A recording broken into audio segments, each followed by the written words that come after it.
Let me start with the number, $17,000. I want you to sit with that number for a moment before I tell you anything else about what happened, or who I am, or how I got to the room where that number was placed, on a table between me and a family I had known for 7 months and respected completely, and who were looking at me with the specific patience of people who have said a thing and are waiting to find out what kind of man received it. $17,000. In American terms, because American terms are the ones I had been operating in for 63 years before I moved to the Philippines. $17,000 is a used car. It is 4 months of rent in a decent apartment in a California city. It is the deductible on a medical situation that gets serious. It is a number with weight. A number that a retired postal worker from Sacramento with a pension of $2,200 a month and a Social Security check of $1,400 feels in his chest when it arrives across a table in a room in a province in the Philippines on a Sunday afternoon in March, with the ceiling fan going and the sound of a family lunch still in the air from the kitchen. I want to tell you what I did with that number. I will. But first I need to tell you who I was when the number arrived, and what the number meant in the context of everything that had come before it. Because a number without its context is just arithmetic, and what happened in that room was not arithmetic. My name is Joe. I am 64 years old. I worked for the United States Postal Service for 31 years, not behind a counter, on a route, which means I walked or drove every day for 31 years through the neighborhoods of Sacramento, delivering the envelopes and the packages and the occasional thing that made no sense to receive by mail, but that someone had sent anyway. And I was good at it in the specific way that people are good at work, that requires consistency and reliability and showing up, which are the qualities that 31 years of a route produces in a person, whether the person was born with them or not. I was married to a woman named Linda from 1988 to 2016, 28 years. We had a son, Marcus, who is 33 now, and who lives in Denver, and who calls on Sundays, with the reliability of a son who loves his father and who has his mother's instinct for doing what he says he will do. The marriage ended not with a crash, but with the slow leak that some marriages develop when two people have been moving at different speeds for long enough that the distance between them is too large to pretend anymore. We were kind about it. We divided 28 years with the care that people apply to things they respect, even when they are done with them. She is in Roseville now, and she is fine, and I am genuinely glad she is fine. I moved to the Philippines at 62. The pension and the Social Security together were comfortable in Sacramento, in the sense that they covered the necessities and left approximately nothing for anything that was not a necessity. In the Philippines, they were a different proposition entirely, and the different proposition was the door I walked through when I booked the one-way flight to Cebu and then the connecting flight to Dumaguete in the spring of my 62nd year. 2 bags and a retirement, and the specific quality of a man who has decided that the rest of his time on earth deserves to be inhabited rather than managed. I had been in Dumaguete for 8 months when I met Crisanta. I want to tell you about meeting Crisanta before I tell you about the $17,000. Because the $17,000 does not mean what it means without Crisanta meaning what she means. And she means a great deal. She means more than I was prepared to have a person mean at 62 when I arrived in the Philippines, explicitly not looking for anyone to mean anything. Because the last time a person had meant something that substantially to me, I had spent 28 years in the arrangement, and I was done with arrangements. I was done with arrangements until I was not. She worked in the records department of the hospital near the university, not a clinical position. The specific administrative work of a medical institution, the managing of patient records, and the coordination of documentation with insurance providers, and the general organizational infrastructure of a department that nobody thinks about until they need something from it. She was 38. She had a daughter named Jasmine, who was 11, and who had her mother's eyes, and her own very specific opinions about everything that she delivered, with the directness of a child who has been raised by a woman who does not see the point of being indirect. I met Crisanta because of my knee. The left knee, which had been sending memos about its condition since 2015, and which had finally, in my 7th month in Dumaguete, sent a memo it considered final rather than advisory, and which required a visit to the hospital for imaging and a consultation with an orthopedic specialist named Dr. Rojas, who told me what the knee had been trying to tell me for 3 years in language the knee could not access, which was that the cartilage situation was a known and manageable situation if managed correctly, and that managing it correctly involved physical therapy 3 times a week with a therapist in the rehabilitation unit and a set of exercises that I was to perform daily, without negotiating with myself about them. Crisanta was at the records desk when I came in for the 2nd appointment. She was not there for the 1st, or she was there and I did not notice her, which is a possibility I have thought about since, and that I cannot resolve because I have no memory of the 1st appointment that includes the records desk at all, only Dr. Rojas, and the imaging, and the cartilage, and the physical therapy directive. The 2nd appointment I noticed her because she noticed me in the specific way of noticing that is not looking but attention. The difference between the eye passing over something and the eye resting on something, and the rest of attention is the thing you feel on your skin even when you are not looking back. I looked back. She was filling out something and not looking at me when I looked. I said something about the paperwork, some question about the form I was supposed to complete, a question that was technically genuine and that also served the secondary function of creating a reason for her to look up. She looked up. I want to tell you about the looking up because it was not the looking up of someone performing a customer service interaction.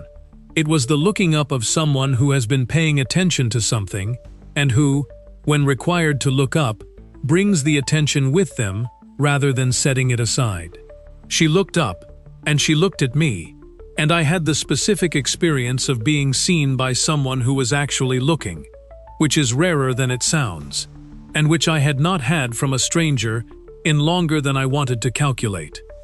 She said, in English that was precise and unhurried, "What form do you need?" I said, "I'm not sure, that's why I'm asking." She said, "What are you here for?"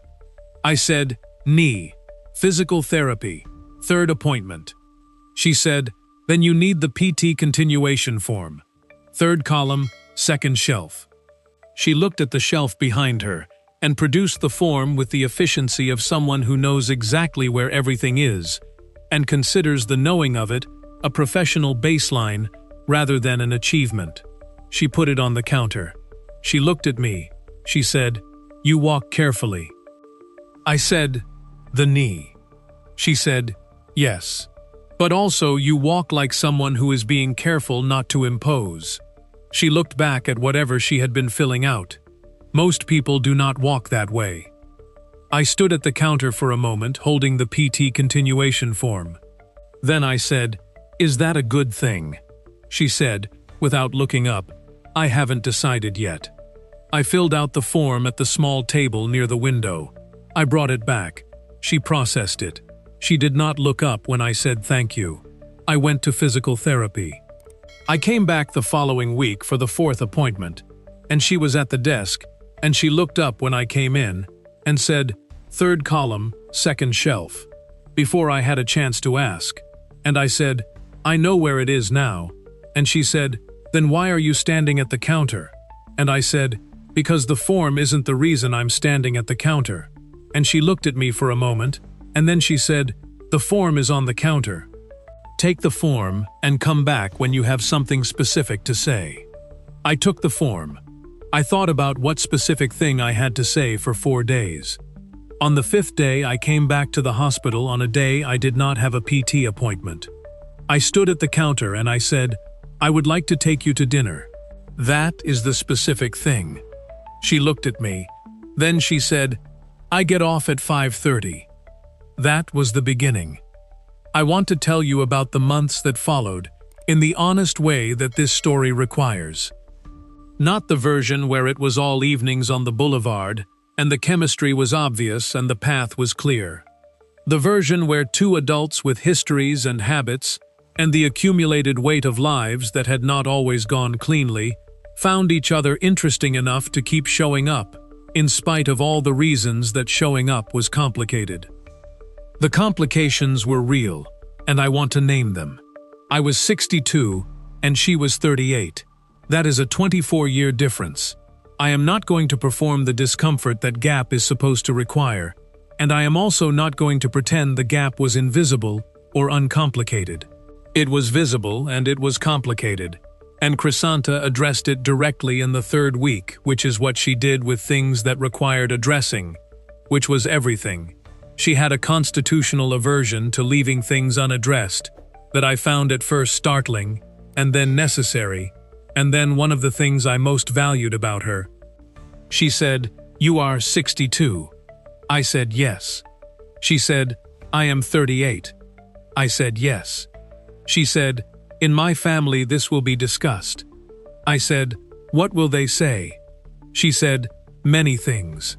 Some of them will be about the age. Some of them will be about you being American.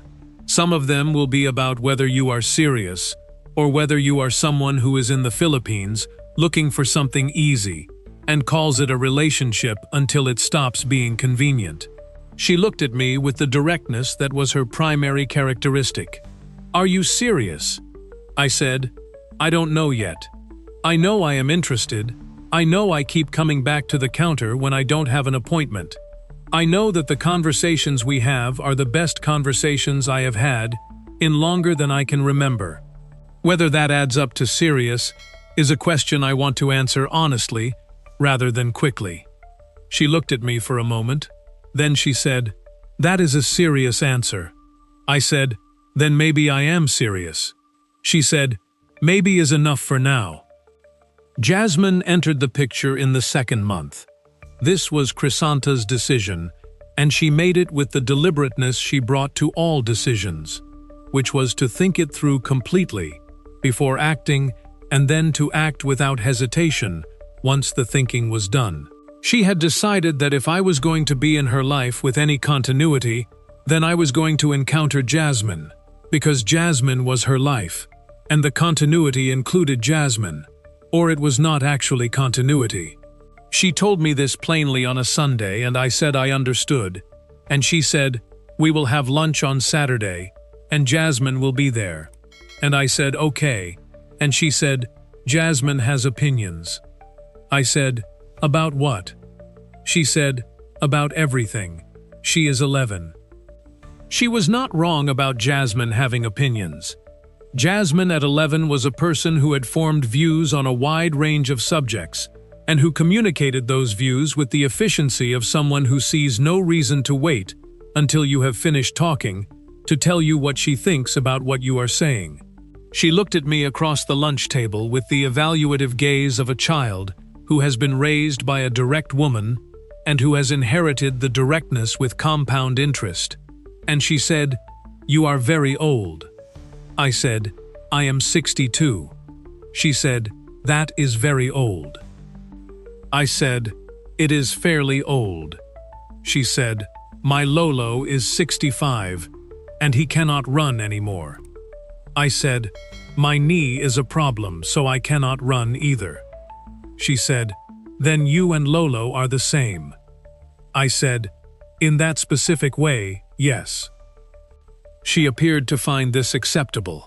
She went back to her food. Crisanta was watching this from across the table, with the expression of a woman who was watching two important things in her life encounter each other, and who was not going to intervene in the encounter, because the encounter needed to be itself. Later she told me that Jasmine had said that night, unprompted, that the American was not annoying, which Crisanta told me with the seriousness of someone conveying a significant endorsement, which it was. Because not annoying from Jasmine at 11 was the beginning of the scale, and the scale went up from there. The family arrived in the 5th month. I want to tell you about the family. Because the family is the context without which the $17,000 makes no sense, and with which the $17,000 makes a different kind of sense than the one I arrived at the table expecting to need to navigate. Crisanta's family was from a province north of Cebu.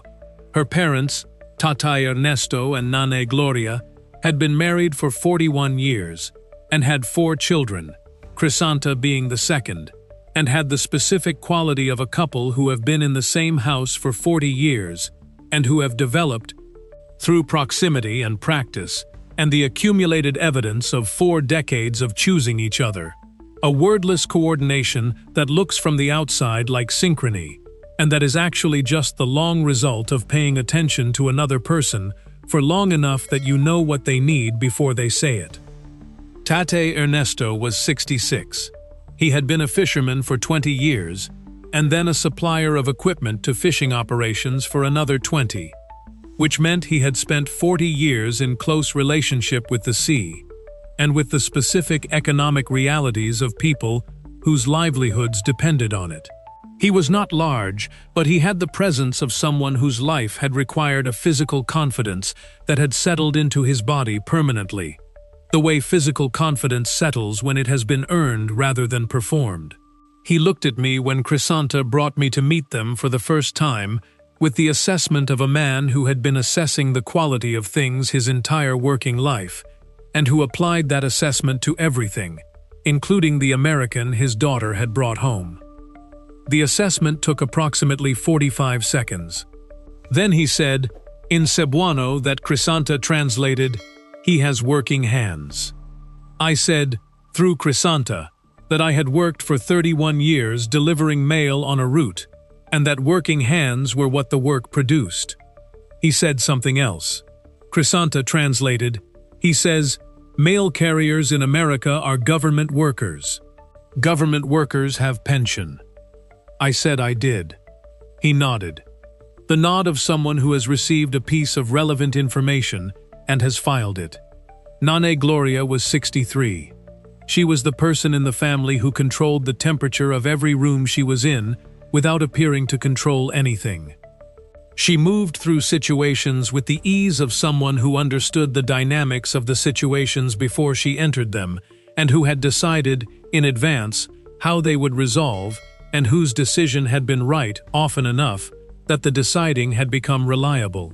She took my hands when we were introduced and held them for a moment and looked at them the way Tatay Ernesto had looked at them, and then she looked at me and said, in English that was careful and clear, "You are good to my Crisanta."